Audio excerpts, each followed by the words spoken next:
നമസ്കാരം. നിമിഷപ്രിയയുടെ കേസിൽ കുറച്ച് ആൾക്കാർക്ക് സന്തോഷം കിട്ടുന്ന രീതിയിലുള്ളൊരു വാർത്ത ഇന്ന് വന്നിരുന്നു. നിങ്ങൾ എത്ര പേര് കണ്ടു എന്ന് എനിക്ക് അറിയത്തില്ല. അപ്പൊ നിമിഷപ്രിയയുടെ കാര്യത്തിൽ ഒരു ചർച്ച നടത്താൻ വേണ്ടിയിട്ട് 6 അംഗ സംഘങ്ങൾ അടങ്ങുന്ന ഒരു ആക്ഷൻ കൗൺസിലിനെ നിയമിക്കണം. എന്നിട്ട് ആ 6 അംഗ സംഘത്തെ യമനിലേക്ക് അയക്കണം എന്നുള്ളൊരു റിക്വസ്റ്റ് നിമിഷപ്രിയ ആക്ഷൻ കൗൺസിൽ മുന്നോട്ട് വെച്ചിരുന്നു. ആദ്യം സുപ്രീം കോടതിയുടെ മുമ്പാകെയാണ് അങ്ങനെ ഒരു റിക്വസ്റ്റ് വെച്ചത്. സുപ്രീം കോടതി പറഞ്ഞു കേന്ദ്ര സർക്കാർ അതിനകത്തൊരു തീരുമാനം എടുക്കട്ടെ. കുറേ ദിവസങ്ങളായിട്ട് അതിനെ പറ്റിയിട്ടുള്ള ഒരു വിവരവും ഉണ്ടായിരുന്നില്ല. കേന്ദ്ര സർക്കാരിന്റെ ഭാഗത്ത് നിന്ന് ഒരു രീതിയിലുള്ള കാര്യങ്ങളും അതിനെ പറ്റിയിട്ട് സംസാരിച്ചിരുന്നില്ല. എന്നാൽ ഇന്ന് കേന്ദ്ര സർക്കാർ അതിനെ പറ്റിയിട്ടുള്ളൊരു കാര്യം പറഞ്ഞേക്കാണ്. ആ അനുമതി കേന്ദ്ര സർക്കാർ നിഷേധിച്ചു. അതായത് അങ്ങനെ ഒരു 6 അംഗ സംഘങ്ങളും വേണ്ട. അപ്പൊ ഈ 6 അംഗ സംഘത്തിനകത്ത് നിയമിക്കണം എന്ന് പറഞ്ഞിരുന്നത് 2 പേര് നിമിഷപ്രിയയുടെ ഫാമിലി മെമ്പേഴ്സ്, 2 പേര് ആക്ഷൻ കൗൺസിലിൽ നിന്നുള്ള ആൾക്കാർ, പിന്നെയുള്ള 2 പേര് കാന്തപുരത്തിന്റെ പ്രതിനിധികളായിട്ടുള്ള 2 പേര്.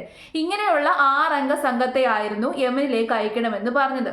എന്നാൽ ഇപ്പൊ കേന്ദ്ര സർക്കാർ സുരക്ഷയുടെ കാരണം പറഞ്ഞിട്ട് ആ ഒരു അനുമതി നിഷേധിച്ചേക്കാണ്. അതിനെ പറ്റിയിട്ടുള്ളൊരു വാർത്തയാണ്. ആ വാർത്ത വന്നതോടു കൂടിയിട്ട് കുറച്ച് ആൾക്കാർക്ക് സമാധാനമായി കാണും, സന്തോഷമായി കാണും. ഏതായാലും നമുക്ക് ആ വാർത്തയൊന്ന് കണ്ടു നോക്കാം. നിമിഷപ്രിയയുടെ മോചന ചർച്ചകൾക്കായി പുതിയ സംഘത്തെ അയക്കണമെന്ന ആവശ്യം കേന്ദ്ര സർക്കാർ തള്ളി. കാന്തപുരത്തിന്റെ അടക്കം പ്രതിനിധികളെ അയക്കണമെന്ന ആവശ്യമാണ് തള്ളിയത്. ചർച്ച കുടുംബങ്ങൾക്കിടയിലാണ് നടക്കുന്നതെന്ന് വ്യക്തമാക്കിയാണ് നടപടി. പ്രശാന്ത് രഘുവംശം ദില്ലിയിൽ നിന്ന് വിശദാംശങ്ങളുമായി ചേരുന്നുണ്ട്. പ്രശാന്ത്, തെറ്റായ വിവരങ്ങൾ പ്രചരിപ്പിക്കുന്നതിൽ നിന്ന് പിന്മാറണമെന്ന് പറഞ്ഞതിന് പിന്നാലെ ഒരു ഇടനില ആവശ്യമില്ലെന്ന് കേന്ദ്രം തീരുമാനിക്കുകയാണ്. എന്താണ് ഇതിന്റെ പശ്ചാത്തലം?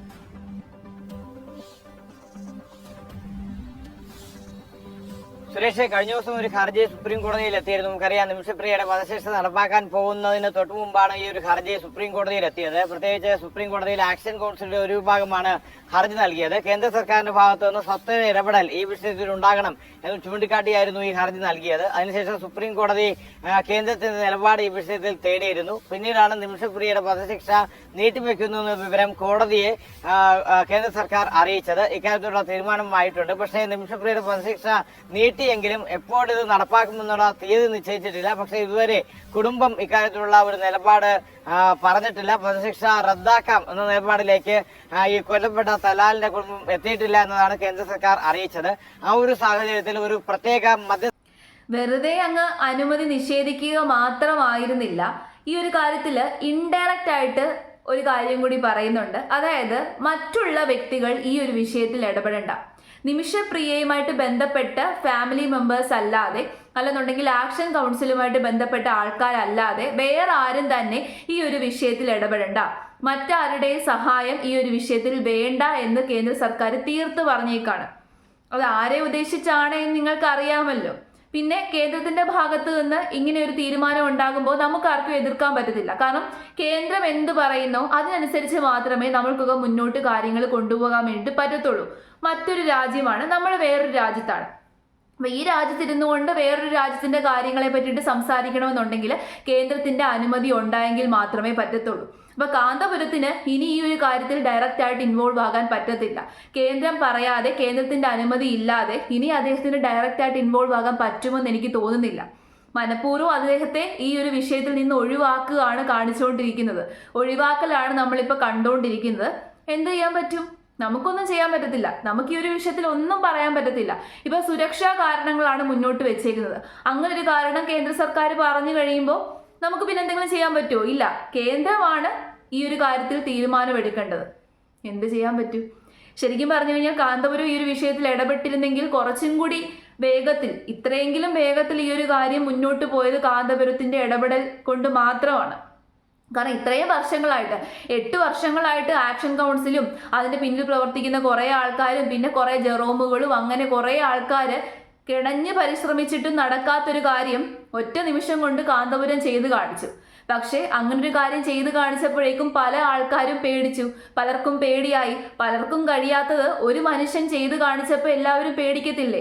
ഇവിടെ ക്രെഡിറ്റ് ആണല്ലോ എല്ലാവർക്കും വേണ്ടത്. ജാതിയുടെ പേരും പറഞ്ഞ് മതത്തിന്റെ പേരും പറഞ്ഞിട്ടുള്ള ക്രെഡിറ്റ് വേണം. രാഷ്ട്രീയമായിട്ട് മുന്നോട്ട് പോകണമെന്നുണ്ടെങ്കിൽ ജാതിയെയും മതത്തെയും ഒക്കെ തമ്മിൽ ഭിന്നിപ്പിച്ച് നിർത്തിയെങ്കിൽ മാത്രമേ രാഷ്ട്രീയക്കാർക്കും ഗുണമുള്ളൂ. അതുകൊണ്ട് തന്നെ ക്രെഡിറ്റിന്റെ യുദ്ധത്തിൽ കാന്തപുരത്തെ എല്ലാവരും തള്ളിക്കളഞ്ഞു.